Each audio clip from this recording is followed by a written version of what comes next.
대통령 선거가 시작이 됐습니다. 한 2, 3일 후면은 새로운 정부가 들어서게 될 것 같은데요. 나라가 혼란스럽고 어지러운 상황에 있습니다. 수많은 사람들이 정치적인 이념과 이념 논쟁 때문에 서로 갈등하고 대립하고 반목하고 대적하는 이런 그 혼란한 시국에 있습니다. 근데 사람이 어떤 권세자를 세우는 것처럼 보여집니다만은 또 어떤 유력한 사람이 세상을 주관하는 것처럼 보여집니다만은 하나님께서 로마서 13장에 이런 말씀을 하시죠. 권세는 하나님으로부터 나지 않음이 없나니 모든 권세는 다 하나님께서 정하신 바라, 이렇게 얘기하고 있습니다. 모든 권세는 다 하나님께서 정하신다고 말씀하고 계십니다.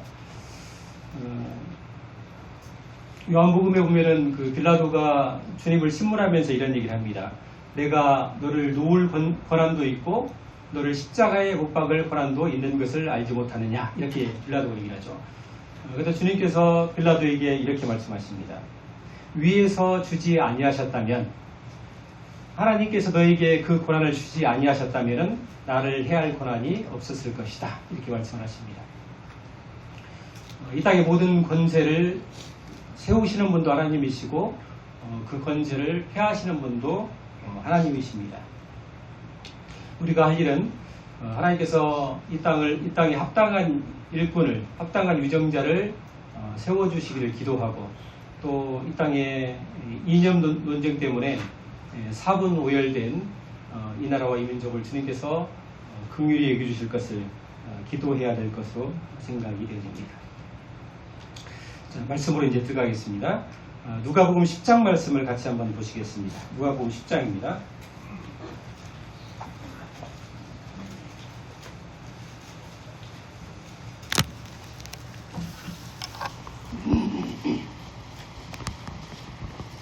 누가복음 10장 38절에서 42절 말씀을 교독하도록 하겠습니다. 누가복음 10장 38절에서 42절까지입니다. 제가 먼저 읽겠습니다. 38절입니다. 그들이 길 갈 때에 예수께서 한 마을에 들어가시매 마르다라 이름하는 한 여자가 자기 집으로 영접하더라. 그에게 마리아라는 동생이 있어 그의 발치에 앉아 그의 말씀을 듣더니 마르다는 준비하는 일이 많아 마음이 분주한지라 예수께 나아가 이르되 주여 내 동생이 나 혼자 일하게 되는 것을 생각하지 아니하시나이까. 그를 명하사 나를 도와주라 하소서. 주께서 대답하여 이르시되 마리아라 하시라. 네가 많은 일로 연장하고 조심하라. 42절은 같이 읽겠습니다. 시작. 몇 가지만 하든지 혹은 한 가지만이라도 족하니라. 마리아는 이 좋은 편을 택하였으니 빼앗기지 아니하리라 하시니라. 감사합니다. 얼마 전에 큐티를 하다가 이 말씀을 이렇게 묵상하게 됐는데 그 이후로 계속해서 이렇게 마음에 이 말씀이 이렇게 남아 있었습니다. 5절밖에 안 되는 짧은 말씀입니다만은 이 말씀이 그 성경 연구가들 사이에서는 난해의 구절로 이렇게 분류가 됩니다. 난해의 구절이라 하면은 말씀의 의미가 쉽게 해석되지 않고 분별하기가 쉽지 않다, 이런 의미를 가지고 있습니다. 실제로 이 본문을 그 교부 시대 때 어거스틴이나 또는 종교 개혁 시대의 칼빈, 루터도 각각 다른 견해와 다른 분별을, 조금씩 다른 분별을 하고 있는 것을 볼 수가 있습니다. 그러면 왜 이토록 어려운 본문을, 난해한 본문을 선정을 했느냐, 이렇게 물으실 것 같습니다. 선생님께서 쉬운데 하지 이렇게 어려운 데를 하느냐, 이렇게 물으실 것 같은데 이 본문이 실제로 우리가 항상 직면하고 있는 우리의 문제이기 때문에 그렇습니다. 그래서 오늘 성령님과 함께 난해의 구절이긴 합니다만은 한번 본문을 천천히 한번 같이 따라가 보도록 하겠습니다. 자, 38절을 다시 보시면요. 그들이 길 갈 때에 예수께서 한 마을에 들어가시매 라고 되어 있습니다. 여기서 이제 한 마을이 나오는데 예수님 일행이 길을 가시다가 한 마을에 들어가셨다 얘기하고 있는데 이 마을은 요한복음 11장을 근거로 하면은 베다니 마을입니다. 베다니 마을. 요한복음 11장은 이렇게 이야기하고 있습니다. 베다니는 예루살렘에서 가깝기가 한 오리쯤 되매 이렇게 성경에 11장에서 얘기하고 있습니다. 성경적으로 오리면은 몇 킬로나 되나요? 심리가 4킬로니까 오리면은 한 2km 내지 한 3km 되는 거리입니다. 그래서 실제로 예루살렘 동쪽으로 한 2 내지 3km 거리에 있는 조그만 마을입니다. 근데 이 마을에 세 남매가 살고 있습니다. 나사로와 마르다와 동생 마리아가 살고 있습니다. 근데 이 누가복음 10장도 그렇고 요한복음 11장, 12장에 이 세 남매의 이야기가 나오는데 여기에 보면은 그 세 남매 외에는 부모님에 대한 얘기가 나오지 않고 배우자에 관한 얘기가 나오지 않습니다. 그래서 내용을 정리해 보면은 이 세 남매만 부모님을 일찍 여의고 이렇게 살아가는 것으로 보여집니다. 근데 이 마을, 주님께서 들어가신 이 마을 베다니의 히브리어의 그 의미가 뭐냐면은 가난한 자의 마을이다 이런 의미를 가지고 있습니다. 가난한 자의 집이다 이런 의미를 가지고 있어요. 그래서 이 베다니에 살고 있는 세 남매의 상황을 정리해 보자면은 부모님이 일찍 돌아가셨고 결손 가정입니다. 그리고 가난한 동네에 살고 있는 남매인 것을 알 수가 있습니다. 주님께서 이 마을로 들어가셨습니다. 근데 주님은 항상 그러신 것 같아요. 가난하고 결핍된 사람들을 주님이 먼저 찾아가신 것을 볼 수가 있습니다. 앞서 누가복음 7장에도 보시면 주님이 이런 얘기를 했습니다. 가난한 자들에게 복음이 전파된다 하라 이렇게 말씀하시죠. 주님의 뜻은 뭐냐면은 가난하고 결핍된 자리에 예수 그리스도의 생명의 복음이 먼저 증거되기를 원하신다는 것을 우리가 알 수가 있습니다. 그래서 우리 생각에는 가난하고 결핍된 삶이 불행인 것처럼 여겨집니다만은 하나님의 관점에서는 오히려 그 불행과 가난이 오히려 하나님의 은혜가 임할 수 있는 자리라는 것을 생각할 수 있을 것 같습니다. 아무튼 예수님 일행이 지금 이 베다니 마을로 들어갔습니다. 근데 그 뒤를 보시면 마르다라 이름하는 한 여자가 자기 집으로 영접하더라 이렇게 얘기하고 있습니다. 언니 마르다가 주도적으로 예수님 일행을 집으로 이렇게 영접하고 있는 장면을 볼 수가 있습니다. 39절을 보시면요. 그에게 마리아라는 동생이 있어 주의 발치에 앉아 주의 말씀을 듣더니 자, 언니 마르다가 이제 예수님을 영접을 했습니다. 일행을 영접했어요. 근데 마리아가, 동생 마리아가 어떻게 하고 있습니까? 예수님 발 앞에 가서 앉아가지고 하나님 말씀을 듣고 있습니다. 근데 사실 이때 당시에 1세기 이 당시에 유대 문화에서 여성이 랍비가 말씀을 전하는 자리에 앉는다는 것은 허용이 안 되는 일이었다고 합니다. 당시의 랍비들은 여성들을 교육의 대상으로 여기지 않았다고 합니다. 그리고 여성에게 여성을 가르치는 것은 수치스러운 일이다. 이렇게 이런 관념을 가지고 있던 시대가 1세기 유대 사회였다고 하는 것입니다. 더군다나 지금 마리아가 어디에 앉아 있습니까? 주님의 발치에 앉아 있다. 발치라는 것은 발끝을 얘기하거든요. 그러니까 발 바로 앞에 앉아 있다는 것입니다. 근데 전통에 따르면은 랍비가 앉아 있는 맨 앞자리는 제자들 중에서도 수석 제자들만 앉을 수 있는 구별된 자리라고 하는 것입니다. 근데 지금 마리아가 모든 금기를 깨고 모든 전통과 상식을 깨고 주님 발 앞에 앉아서 말씀을 듣고 있는 것입니다. 자, 어찌됐든 한번 두고 40절 한번 넘어가 보겠습니다. 마르다는 준비하는 일이 많아 마음이 분주한지라. 마리아는 지금 주님 발 앞에서 앉아서 말씀을 듣고 있고 마르다는 지금 속이 어떻습니까? 애가 탑니다. 예수님 일행의 방문이 내용상 봤을 때 예정된 방문은 아니었던 것 같습니다. 그렇다고 그 당시에 뭐 전화가 있어가지고 한 20분 후면 도착해요. 이게 아니잖아요. 언제 올지도 알 수가 없습니다. 주님과 일행이 대략 몇 명이 방문을 했을까요, 선생님들? 최소로 잡아도 예수님과 12제자, 최소로 잡아도 장정 13명이 방문을 한 것입니다.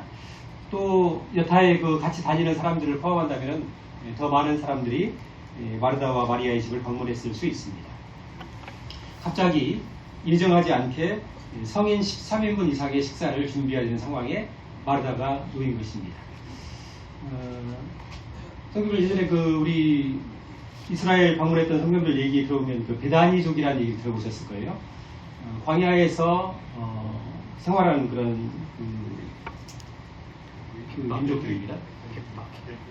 베두인. 근데 이 중동의 문화는 어떤 문화냐면 환대의 문화입니다. 낯선 나그네가 자기 집 텐트에 방문하면 아무것도 묻지 않고 적어도 3일 정도는 먹여주고 재워주는 환대의 문화라고 하는 것입니다. 자기 집에 온 손님에 대해서 마르다가 성대하게 이 접대하는 것이 당시의 문화였다고 하는 것입니다. 그래서 본문에 이렇게 말하고 있습니다. 마르다는 준비하는 일이 많아 분주하였다. 이렇게 배웠습니다. 자, 마르다가 지금 마음이 애가 타고 음식을 장만을 해야 되는데 찾아보니까 동생이 어디가 있어요? 주님 발치에 앉아서 말씀을 듣고 있습니다. 마르다가 어떻게 했을까요? 눈짓을 하고 손짓을 하면서 뭐 하고 있어? 빨리 와! 도와줘! 갔겠죠? 근데 자매들 급할 때는 누가 와서 상만 펴줘도 숟가락만 놔줘도 얼마나 고마운지 알 수가 없습니다. 그죠? 손이 굉장히 중요해요. 급할 때는. 근데 마리아는 언니에 의해 타는 마음을 헤아리지 못한 듯 합니다. 계속 앉아 있었나 봐요. 그러자 마르다의 심정이 어땠을까요? 이제 눈짓하고 손짓하고 별짓을 다 해도 마리아가 움직이지 않습니다. 40절을 다시 보겠습니다. 마르다는 준비하는 일이 많아 마음이 분주합니다. 예수께 나와 이르되, 이제 드디어 짜증이 가득 나서 주님께 나왔습니다. 나와 이르되, 주여, 내 동생이 나 혼자 일하게 들은 것을 생각하지 아니하시나이까? 그를 명하사 나를 도와주라 하소서. 마르다의 상황을 가장 잘 설명해주는 단어가 분주함입니다. 마음이 분주해지면 마음이 좁아지죠. 그리고 분주해지면 모든 상황들이 부정적으로 보이기 시작합니다. 저쪽 한 구석에서 몇몇 성도님들이 굉장히 진지하고 중요한 얘기를 나누고 있는데도 마음이 분주하면 그분들이 어떻게 보입니까? 한가하게 노닥거리는 것으로 보입니다. 나만 일하는 것 같습니다. 나만 고생하는 것처럼 보여집니다. 저 형제님은 왜 일을 안 해? 저 자매님은 왜 한가하게 놀고 있어? 왜 나만 맨날 고생해? 이런 마음이 들죠. 마르다도 똑같습니다. 마르다가 주님께 뭐라고 얘기합니까? 나 혼자 일하게 드는 것을 생각하지 아니하시나이까. 지금 보니까 다 놀고 있고 다 한가하게 노닥거리고 있고 한가하게 말씀 듣고 있고 자기만 분주하고 바쁜 것처럼 여겨지고 있습니다. 마르다가 분명히 주님을 향한 선한 마음으로 이 일을 시작했을 것입니다. 그러나 그 분주함 때문에 지금 불평과 원망에 사로잡혀 있는 것을 볼 수가 있습니다. 여러분들 이런 경험 있으신가요 혹시? 교회에서 어느 날 일을 하고 있는데 나 혼자 일하고 있는 것 같고 나 혼자 고생하는 것 같고 다들 한가하게 자기 삶 누리고 있는 것처럼 보일 때가 있습니다. 이러한 모습은 일하는 사람이 반드시 겪게 되는 어려움 중에 하나입니다. 그리고 섬기는 사람이 숙명적으로 맞이하게 될 상황이기도 한 것 같습니다. 자, 그러자 주님께서 41절과 42절에서 이렇게 대답을 했습니다. 41절입니다. 주께서 대답하여 이르시되 마르다야 마르다야 내가 많은 일로 염려하고 근심하나 몇 가지만 하든지 혹은 한 가지만이라도 족하니라. 마리아는 이 좋은 편을 택하였으니 빼앗기지 아니하리라 하시니라. 주님께서 마르다에게 이렇게 얘기하십니다. 마르다야 마르다야 한 가지만 몇 가지만으로도 족하다. 혹은 한 가지만으로도 괜찮다. 이렇게 얘기를 하십니다. 근데 이 본문에서 주님이 얘기한 이 한 가지가 정확히 뭘 얘기하시는지 설명이 없습니다. 어떤 성경학자들은 주님께서 아마도 음식의 가지수를 얘기한 것이 아닐까 이렇게 추측하시는 분들이 있습니다. 마르다가 음식을 막 여러 개 막 준비했는데 그게 아니고 그냥 간단하게 하나만 먹자 이렇게 하신 것이다 이렇게 이해하시는 분들도 계십니다. 두 번째, 마리아는 이 좋은 편을 택하였으니 빼앗기지 아니하리라 주님 이렇게 얘기하셨는데 마리아가 선택한 이 좋은 편이 정확히 무엇을 말씀하고 있는지 설명이 없습니다. 이런 이유로 이 본문이 난해 구절로 분류가 됩니다. 그래서 저도 예전부터 이 본문에 대한 부담이 있어가지고 여러 주석과 강해설을 또 설교들을 이렇게 참조를 했습니다. 근데 가장 단편적이고 손쉬운 해석은 이겁니다. 마르다는 말씀을 제쳐두고 마르다입니다. 언니는 말씀을 제쳐두고 일에만 몰두해서 주님께 책망을 받았다. 마리아는 말씀을 듣는 좋은 편을 선택했기 때문에 예수님께 칭찬을 받았다. 두 번째, 마르다는 오직 봉사와 접대만 할 줄 알고 영적 깊이가 없는 성도였다. 마리아는 말씀을 사모하는 영적으로 깊이 있는 자매였다. 제가 많은 주석과 강해설을 이렇게 참조하면서 거의 대부분이 이런 식으로 접근하고 해석하는 것들을 이렇게 보게 되었습니다. 근데 제 마음에 그런 주석과 강해설을 보면서 이런 생각이 들었습니다. 만약에 오늘의 이 본문을 이렇게만 바라본다면 마르다는 책망을 받았고 마리아는 칭찬을 받았다. 마르다는 그 접대와 봉사에만 힘썼고 말씀에는 전혀 관심이 없는 영적으로 깊이가 없는 자매다. 마리아는 말씀을 사모하고 정말 신령한 자매다. 이렇게 이 말씀을 이해하게 된다면 성경은 논리적인 구조에서 모순이 발생하게 됩니다.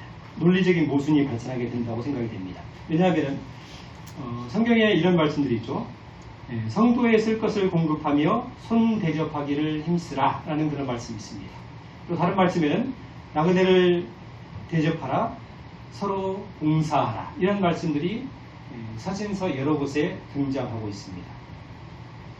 만약에 오늘 본문이 앞서 말씀드린 대로 그와 같이 해석이 된다면 나그네를 대접하고 손님을 접대하고 서로 봉사하는 이 일들은 어떻게 됩니까? 뒤로 제쳐놓고 무시해도 될 것입니다. 왜냐하면 대접하고 봉사하는 이 섬김은 말씀을 대하고 말씀을 공부하는 것보다 더 하등하고 열등한 일이기 때문에 그렇다고 하는 것입니다.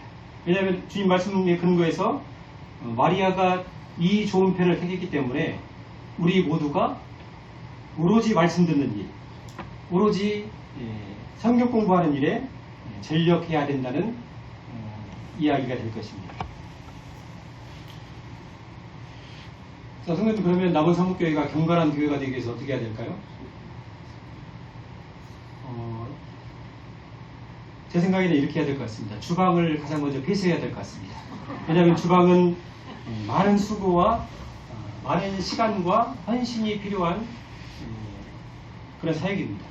우리가 더 좋은 선택을 하기 위해서, 더 나은 선택을 하기 위해서 주방을 폐쇄하고 말씀 듣는 일과 성경 공부하는 일에 매진해야 될 것입니다. 하지만 이제 점심시간이 되면 밥을 안 먹을 수는 없잖아요. 어떻게 할까요, 선생님들? 우리 민족이 무슨 민족입니까? 배달의 민족입니다. 짜장면 50개, 짬뽕 50개, 볶음밥 50개 빨리 갖다 주세요. 이렇게 해야겠죠.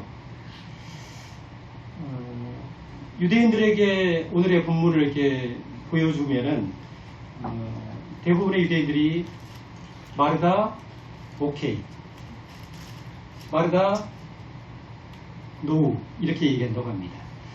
마르다에 대해서 호평을 하고 있고 마리아에 대해서는 호평을 한다고 합니다. 지금도 마찬가지고요.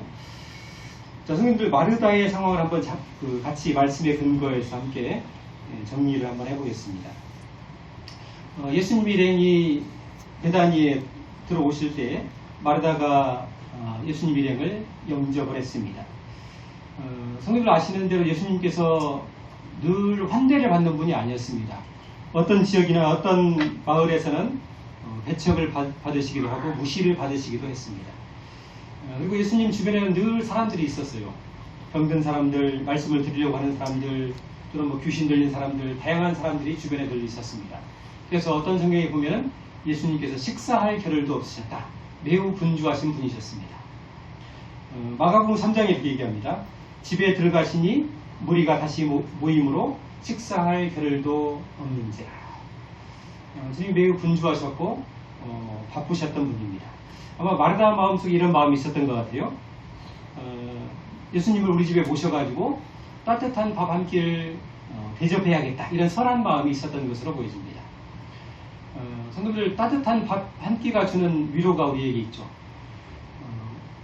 우리가 지친 몸과 마음을 채워주는, 우리의 지친 몸과 마음을 채워주는 따뜻한 밥 한 끼의 위로가 있습니다.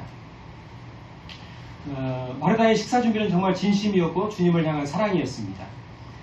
마르다의 성향을 보게 되면은, 누가복음과 요한복음에 나와 있는 마르다의 성향을 보게 되면은 정이 많고 다른 사람의 필요를 볼 줄 알고 또 그것을 채우려고 하는 배려심이 많은 자매인 것으로 생각이 되었습니다.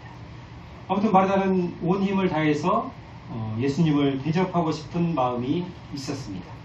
근데 문제가 뭡니까? 자신의 능력과 한계를 넘어서는 장정 13명 이상의 식사를 준비해야 되는 일이었습니다. 귀한 손님들이 오셨는데 뭐 컵라면을 내놓을 수 있는 상황도 아닙니다. 그러면서 마음이 분주해지고 상황이 복잡해지면서 선한 마음으로 시작했던 이 섬김이 부담이 되고 불평이 되었습니다. 그러자 주님께서 이렇게 얘기하시죠. 마르다야, 마르다야, 2번 부르십니다. 유대 문화에서 사람의 이름을 2번 부른다고 하는 것은 그 사람에 대한 깊은 친밀함을 얘기합니다. 메시지 성경에서는 이 본문을 이렇게 해석합니다. 마르다야, 사랑하는 마르다야, 네가 많은 일로 염려하고 근심하나 한 가지만으로도 족하니라, 이렇게 얘기했습니다. 네가 많은 일로 염려하고 근심하고 있구나, 이렇게 얘기하시죠. 근데 이 말씀은 예수님께서 마르다의 섬김과 접대를 책망하는 것이 아니라 마르다가 안고 있는 이 분주한 마음, 그로 인해서 마르다가 기쁨과 평강을 잃어버리고 염려와 근심에 사로잡힌 이 상황을, 마르다가 놓여있는 그 상황을 주님께서 안타까워하시는 표현이라고 생각이 되어집니다. 그리고 한 가지만으로도 족하다, 이 얘기는 감당할 수 없는 무거운 짐을 지고서 힘들어하지 말고 네가 할 수 있는 일, 감당할 수 있는 만큼만 해라, 이런 의미로 이해할 수 있다고 생각이 되어집니다.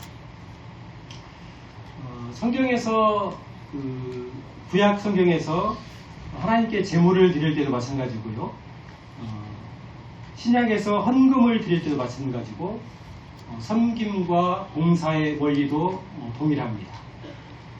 자, 구약의 제물을 드릴 때 어떻게 됐습니까? 자기의 경제적인 수준을 벗어나서 드렸나요?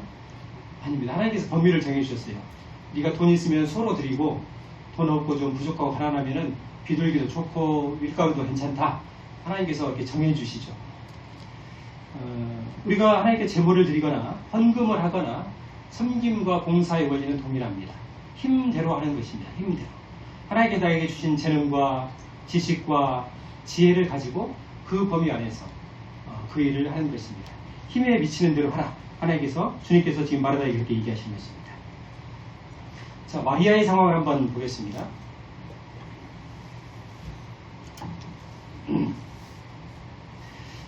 앞서 말씀드린 대로 당시 이스라엘 사회에서 여성이 말씀을 배우는 것은 허용되지 않는 사회였습니다. 더군다나 마리아는 지금 예수님 어디에 앉아 있습니까? 발치, 바로 발 앞에 앉아 있습니다. 허락될 수 없는 상황이죠. 마리아가 그 1세기 당시의 유대 문화에서 문화와 상식에 어쩌면 벗어나는 지금 행동을 한 것으로 여겨집니다. 제자들이 마리아를 어떻게 보고 있었을까요? 아니, 저 자리 지금 우리 베드로 형님이나 아니면 요한이 앉아야 되는데 마리아가 왜 저기 앉아 있어? 아마 제자들로부터 눈총을 받고 있었을지 모릅니다. 주변 사람들도 이 상황을 의아했을지 모릅니다. 그리고 혼자 일하고 있던 언니 마르다가 지금 마리아를 향해서 불평의 마음을 품고 있습니다. 주변 모두가 마리아에 대해서 불편한 시선을 보내고 있을 상황입니다. 근데 주님께서는 이렇게 얘기하십니다. 마리아는 이 좋은 편을 택하였으니 빼앗기지 아니하리라 얘기했습니다. 이 말씀은 예수님께서 하신 이 말씀은 마르다를 책망하신 어떤 말씀이거나 혹은 마리아에 대한 칭찬보다는 마리아에 대한 변호에 가까운 말씀으로 보여집니다. 마리아가 그 당시 차별받는 한 여성이기에 앞서서 한 인간으로서 한 존재로서 하나님 말씀을 드려야 할 것을 주님이 말씀하셨고, 또 마리아가 목마른 사슴처럼 주님의 발치에 앉아서 그 말씀을 사모하고 듣는 것을 보면서 주님께서 마리아를 변호해 주시는 말씀이라고 생각이 되어집니다. 성경절 본문에 보시면은 주님께서 마리아는 더 좋은 편을 택하였나니라고 했습니까? 아니면 이 좋은 편을 택하였나니라고 했습니까? 주님께서 더 좋은 편이라고 표현했다면 이것은 언니 마르다의 선택과 마리아의 선택이 비교되는 상황이 될 것입니다. 그런데 주님께서는 이 좋은 편을 택했다고 얘기하십니다. 주님은 지금 말씀하고 있는 말은 뭐냐면은 마리아는 마르다가 선택하는 것보다 더 좋은 선택을 했다 이렇게 말씀하고 있는 것이 아닙니다. 마르다와 마리아를 비교하고 있는 말씀이 아니라고 하는 것입니다. 그리고 이 좋은 편을 택했다 이 얘기는 주님께서 생각하시는 좋은 편을 마리아가 선택했다 이 얘기도 아닙니다. 그리고 마리아가 선택하고 결정한 이것은 마리아가 생각하는 좋은 편이다 이 얘기를 하고 있는 것입니다. 다시 정리를 하겠습니다. 여러분, 마리아가 비록 그 상황에 안 맞고 문화와 상식에 맞지 않는 행동을 했지만은 마리아는 더 좋은 선택을 했습니다. 훌륭한 선택을 했습니다. 이것이 아닙니다. 이런 얘기가 아니에요. 마리아 너는 맨날 공사만 할 줄 알지 도대체 말씀에 관심이 없냐? 응? 너보다 마리아가 훨씬 훌륭하다 이런 얘기도 아니에요. 마리아는 동생 마리아는 자기가 생각했을 때 자기가 주님을 생각했을 때 이 편이 더 좋다 생각한 그것을 선택했다고 말하고 있는 것입니다. 주님 말씀은 지금 누가 옳고 누가 그르다 그런 얘기를 하신 것이 아닙니다. 마르다는 틀렸고 마리아는 옳다 이 얘기도 아닙니다. 말씀을 듣는 것은 영적인 일이고 손님을 접대하고 요리하는 것은 육신적인 일이다 이 얘기를 하고 있는 것도 아니라고 하는 것입니다. 성도들 제가 지금 전달을 잘하고 있는지 모르겠는데 이해가 되시나요? 오붓합니다. 본문이 나래우지되다 보니까 좀 설명을 드리기가 복잡합니다. 분위기를 좀 전환해 보겠습니다. 아마 우리 자녀들께서는 이 상황이 200% 이상 공감이 되실 것입니다. 그죠? 자녀들의 주방 사역은 많은 수고와 헌신이 따르는 교회에서 매우 중요한 사역입니다. 우리 형제들 그냥 쉽게 생각하시죠? 아니 그냥 힘들면 간단하게 먹어 막 그렇게 하시면서 저도 옛날에 제 자매에게 이런 얘기했다가 아주 쫓겨날 뻔했습니다. 아니 힘들고 여름에는 힘들고 더우니까 간단하게 그냥 국수나 끓여 먹게 이 얘기를 했는데 형제들 이번에 좀 아셔야 됩니다. 국수가 가장 복잡하답니다. 왜냐하면 다른 국들은 그냥 이렇게 끓여내고 놔두면 돼요. 이렇게 퍼서 드리면 되는데 국수는 계속 그 불 앞에서 뜨거운 불 앞에서 끓여가지고 씻어내고 또 씻어내고 계속 해야 되기 때문에 뜨거운 불 앞을 떠날 수가 없어서 국수가 가장 복잡하고 어렵답니다. 그래서 제가 한마디 더 거들었어요. 아니 그러면 간단하게 김밥을 먹어. 그랬더니 김밥 전부 재료를 어떻게 해야 됩니까? 하루 일일이 다 썰어야 돼서 자연들 손목에 터널 증후군, 터널이 생긴답니다. 그래서 혹시라도 우리 형제들 중에 김밥, 국수 얘기했으면 온전치 못하다는 것을 제가 지금은 깊이 회개하고 뉘우치고 있습니다. 우리 형제들은 되게 단순하게 생각하죠. 간단하게 그냥 덮고 하니까 간단하게 먹읍시다. 그리고 이제 자녀들이 어렵게 하고 다 이렇게 차려주면 어떻게 합니까, 나중에? 꼭 이런 분들이 계세요. 여기에 진짜 물김치만 딱 있었어요. 완벽하죠. 이런 분들이 꼭 있어요. 자녀들의 혈압을 올리시는 분들이 가끔 있습니다. 제가 그 국수와 김밥 얘기는 했지만, 물김치 얘기는 저는 절대 안 했습니다. 제가 그 정도까지는 아닙니다. 일부 선생님들 계십니다. 그렇게 얘기하실 만한 분들이. 본문에 보시면 친자매 둘이서도 이런 갈등이 있고 찌그락찌그락 시끄러운 소리가 납니다. 근데 감사하게도 남원 서문교회 많은 자녀들께서 주방에서 함께 동역하고 섬기십니다. 쉽지 않은 일이죠.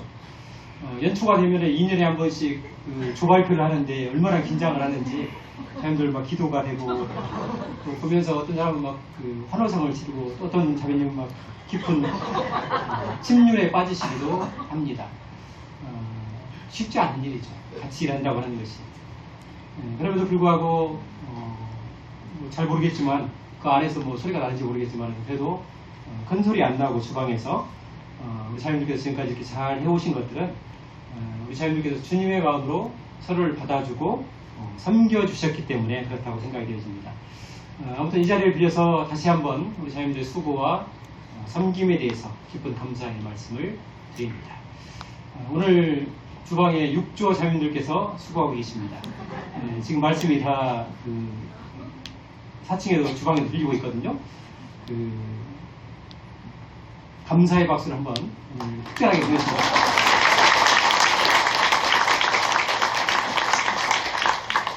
자, 6조 자녀들 화이팅! 성도님들 교회 안에는 마르다도 있고 마리아도 있습니다. 근데 두 사람 다 꼭 교회에 필요한 사람들입니다. 교회 안에서 이 두 사역이 균형과 조화를 이루어야 됩니다. 마찬가지로 성도 개인의 삶에 있어서도 말씀과 섬김은 조화를 이루어야 됩니다. 오늘 우리가 보았던 누가복음 10장의 이 마르다와 마리아에게는 그 이야기로 따지면 전편에 해당이 됩니다. 근데 요한복음 11장과 12장에 가면은 다시 마르다와 마리아 얘기가 나오는데요. 그 이야기는 후편에 해당이 됩니다. 시간이 누가복음 10장 그 사건 이후에 시간이 한참 지난 뒤에 요한복음 11장과 12장 얘기가 나옵니다. 근데 요한복음 11장에 마르다와 마리아 얘기가 나오는데요. 제가 한번 다시 읽어드리겠습니다.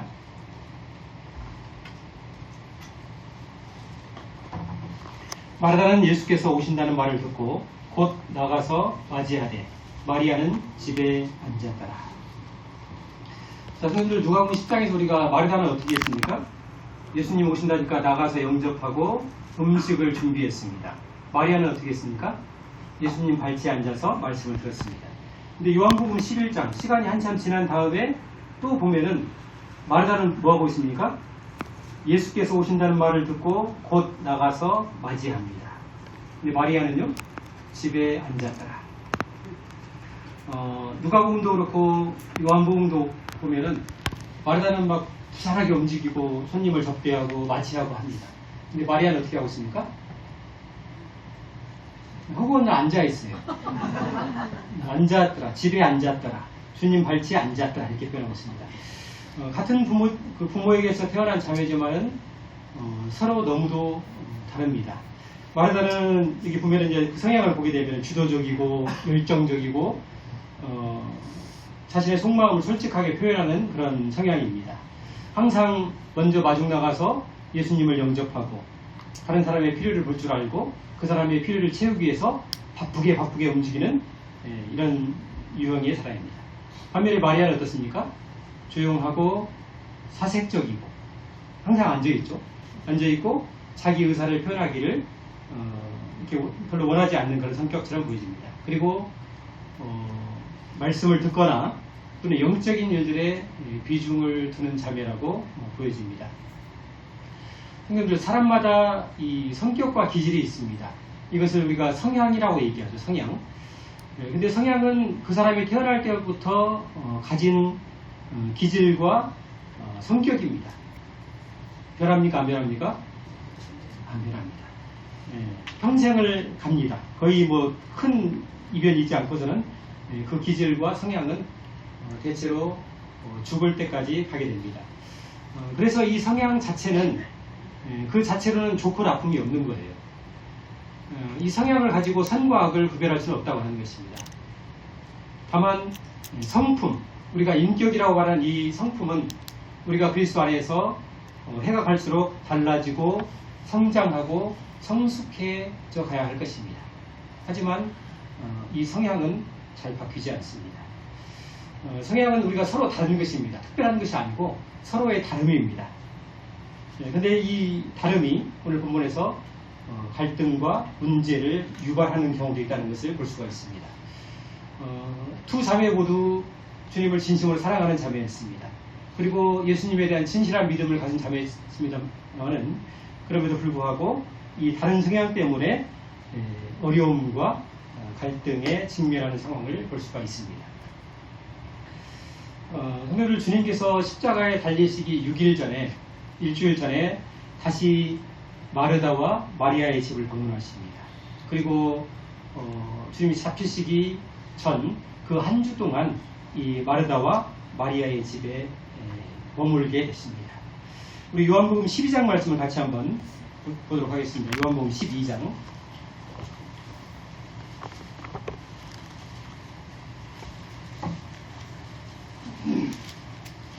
요한복음 12장 1절로 3절까지를 같이 읽도록 하겠습니다. 요한복음 12장 1절에서 3절까지입니다.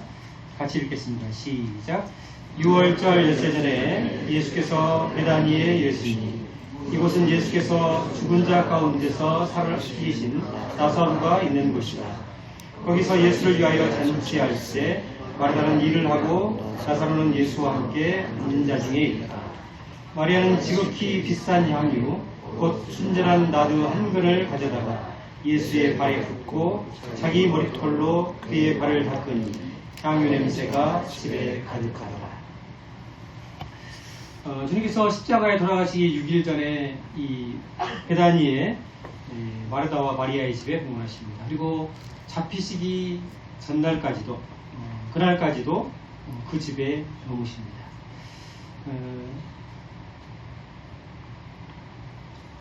선생님들 앞서 누가복음 10장에서 봤던 그 본문과 요한복음 이 12장은 시간의 간극이 꽤 있습니다. 지금 적어도 한 1, 2년 정도 시간이 지날 수 있습니다. 근데 이전에 보시면 마르다는 계속해서 뭐라고 했습니까? 거기서 예수를 위하여 잔치할 때 마르다는 일을 하고 누가복음 10장처럼 마르다는 계속해서 일을 하고 있습니다. 마르다는 아무튼 마르고 닳도록 일만 하는 자매인 것 같아요. 그러니까. 그죠? 성경들 앞서 주님께서 마리아는 이 좋은 편을 택하였으니 빼앗기지 아니할 것이다. 이 말씀이 마르다야 너는 왜 일만 하고 말씀을 안 보냐. 마르다를 책망하고 하거나 마리아를 칭찬했던 말씀이라면 지금 마르다의 이 행동은 옳은 행동입니까? 틀린 행동입니까? 예, 안 맞죠. 마르다가 지금 주님 말씀에 불순종하고 있는 것일까요? 그렇지 않습니다. 그래서 앞서 누가복음 10장에 우리가 봤던 그 말씀은 마르다를 책망했거나 마리아를 칭찬한 것이 아니라 주님께서 두 자매의 상황, 마리아가 선택한 것도 존중하시고 마르다가 선택한 것도 존중하신 내용이라는 것을 우리가 알 수가 있는 것입니다. 마리아가 이때 주방에 보입니까? 안 보입니까? 형님들? 요한복음 12장에 이때도 마리아는 주방에 없어요. 뭘 했을까요? 3절에 보시면은 마리아는 주님 발에 향유를 붓고 머리카락으로 그의 발을 씻기면서 자기도 모르게 주님의 장례를 준비하고 있는 것을 보게 됩니다. 자, 누가복음 10장과 요한복음 12장의 차이가 무슨 차이일까요? 마리아는 계속해서 지금 주방에서 일을 하고 있어요. 마리아는 주방에 안 나타납니다. 그죠? 근데 그 차이가 무슨 차이가 있나요? 요한복음 12장에서는 마르다는 더 이상 동생에게 불평하지도 원망하지도 않습니다. 묵묵히 자기의 일을 하고 있는 것을 볼 수가 있습니다. 그 사이에 무슨 일이 발생했을까요? 11장에서, 요한복음 11장에서 마르다와 마리아는 죽은 오빠 나사로가 부활하는 경험을 했습니다. 죽은 지 나흘이 되어서 썩은 냄새가 나는 오빠가 예수님의 말씀에 의해서 다시 살아나는 경험을 하는, 예수 그리스도가 누구이신지를 눈으로 목격하는 경험을 했습니다. 그 이후로 두 자매는 서로가 은사를 따라서 각자의 자리에서 주님을 사랑하고 섬기고 있습니다. 더 이상 갈등이나 어려움이 없습니다. 불평과 원망이 없습니다. 자기의 자리에서 자기 할 바를 하고 있는 것을 볼 수가 있습니다. 성도들, 주님께서 십자가에 달리시기 마지막 일주일을 마르다와 마리아의 집에 머무십니다. 그리고 주님께서 십자가의 길, 그 외롭고 쓸쓸한 길을 가시면서 아마도 주님께서는 따뜻한 밥 한 끼를 대접했던 마르다의 그 헌신을 기억했을 것입니다. 그리고 자신의 발에 향유를 부어서 머리카락으로 씻어주었던 마리아를 주님께서 생각하셨을 것입니다. 하나님의 교회는 마르다도 있고 마리아도 있습니다. 교회는 언제나 이 마리아의 말씀에 대한 깊은 묵상과 마리아의 이 헌신적인 수고가 섬김이 같이 가야 됩니다. 이것이 분리될 수 있거나 나뉠 수가 없다고 하는 것입니다. 교회에서 마르다와 마르다가 서로 존중하고 연합할 때, 그리고 자기 은사를 따라서 주님을 사랑하고 교회를 섬길 때 우리 주님께서 영광을 받으실 것입니다. 지금 12장에 나오는 마르다와 마리아의 이야기가 교회의 이 모습을 우리에게 전해주고 있다고 생각이 됩니다. 여기까지 말씀을 정리하겠습니다. 감사합니다.